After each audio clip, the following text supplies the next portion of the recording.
स्वागत है आपका हॉरर ड्रीम्स यूट्यूब चैनल में। अगर आप नए हैं तो इस चैनल को अभी सब्सक्राइब कर लें और हमारे बेल आइकन को ज़रूर दबा लें ताकि हमारे वीडियोस के नोटिफिकेशन आप तक ज़रूर पहुंचे।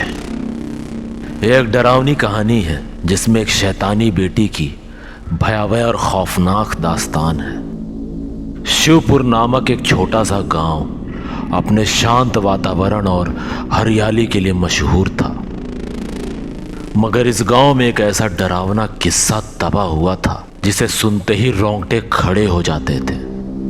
यह कहानी थी एक ऐसी बेटी की जो दिखने में मासूम थी, लेकिन उसकी आत्मा में छिपा था राक्षसी विकार। उसकी गंदी आदतें, अजीब हरकतें और खौफनाक व्यवहार ने पूरे गांव को सदमे में डाल दिया था। उसकी आत्मा में बसी बुराई ने पूरे परिवार को तबाह कर दिया था। इस शैतानी बेटी का नाम था परी, लेकिन परी नाम से नहीं, काम से एक भयानक प्रेत बन चुकी थी। साल 1995 की ठंडी सर्दियों की एक रात थी जब तेज हवाएं खिड़कियों को थपथपा रही थी। गांव के कोने में बने पुराने जर्जर मकान में रह रहे रघु और सुनीता के घर एक बच्ची का जन्म हुआ। उसके जन्म के साथ ही कुछ अजीब घटनाएं शुरू हो गईं। जब परी का जन्म हुआ तभी अचानक पूरे घर की बत्तियां बुझ गईं, घड़ी की सुइयां रुक गईं और खिड़कियों पर बैठी कौवों की झुंड एक साथ जोर जोर से कांव कांव करने लगी। दाई माँ ने जब बच्ची को देखा तो मानो वो सिहर सी गई। परी की आंखें कोयले जैसी काली थी और उसकी त्वचा बेजान सी थी। उसके छोटे छोटे नाखून असामान्य रूप से लंबे थे, जैसे किसी जानवर के पंजे हों। दाई माँ ने सहमते हुए कहा, इस बच्ची में कुछ गड़बड़ है, इसे किसी की बुरी नजर नहीं बल्कि कुछ और ही लगा है। मगर रघु और सुनीता ने उसकी बात को अंधविश्वास मानकर नजरअंदाज कर दिया। उन्हें लगा कि उनकी परी भी सामान्य बच्चों की तरह ही बड़ी हो जाएगी, पर वे नहीं जानते थे कि उन्होंने एक दानवी आत्मा को जन्म दिया था।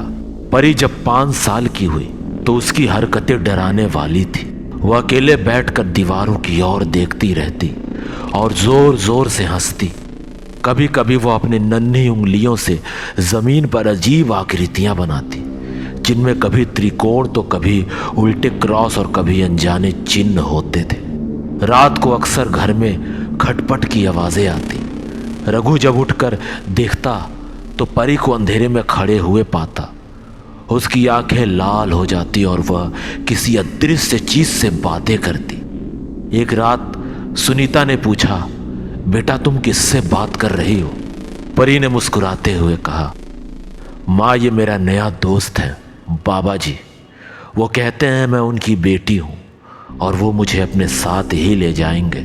सुनीता ने डर से रघु को सब बताया, मगर उसने सिर्फ बचपन की कल्पना समझा। लेकिन डर की परछाई अब उनके घर पर मंडराने लगी थी।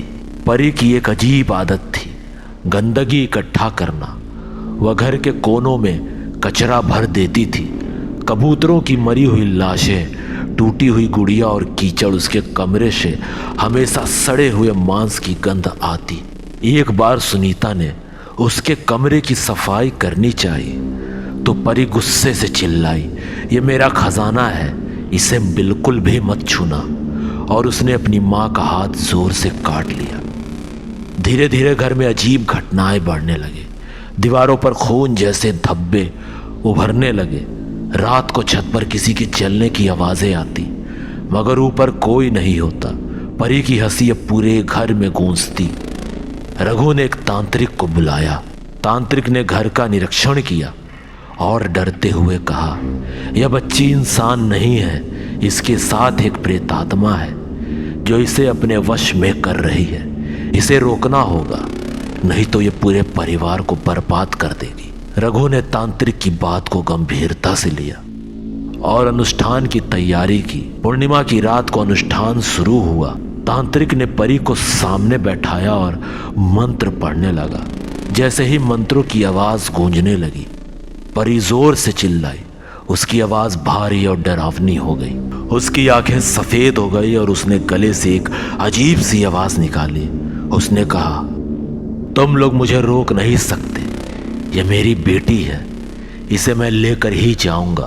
तांत्रिक ने जलता हुआ नींबू परी के सिर से घुमाया। परी छटपटाने लगी, दीवारों पर दरारें पड़ गई और खिड़कियां खुद ब खुद खुलने और बंद होने लगी। अचानक परी का शरीर हवा में ऊपर उठ गया।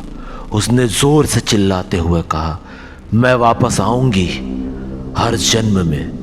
और फिर वह बेहोश होकर जमीन पर गिर गई। उसके गिरते ही सब कुछ शांत हो गया। परी के शरीर से प्रेतात्मा अब निकल चुकी थी, मगर उसकी मानसिक स्थिति बिगड़ चुकी थी। उसे गांव से दूर एक मानसिक अस्पताल भेज दिया गया। रघु और सुनीता ने राहत की सांस ली। कई सालों बाद जब परी बड़ी हुई और अस्पताल से घर आई, तो एक रात सुनीता ने फिर वही गंध महसूस की, सड़े हुए मांस की। उसने डरते हुए दरवाजा खोला और देखा परी फिर से कोने में बैठी थी, मरी हुई चिड़ियों से खेल रही थी। उसने पीछे मुड़कर देखा, उसकी आंखें फिर से सफेद हो गई थी। परी ने हल्के आवाज में कहा, माँ, बाबा जी लौट आए हैं, अब हम सब उनके साथ चलेंगे। अगले दिन पूरे परिवार की लाशें घर में मिली। दीवार पर खून से लिखा था, बाबा जी ने अपनी बेटी को ले लिया। तो अगर आपको हमारी कहानी पसंद आई हो तो हमारे यूट्यूब चैनल हॉरर ड्रीम को ज़रूर सब्सक्राइब करें और अपना कमेंट्स ज़रूर करें।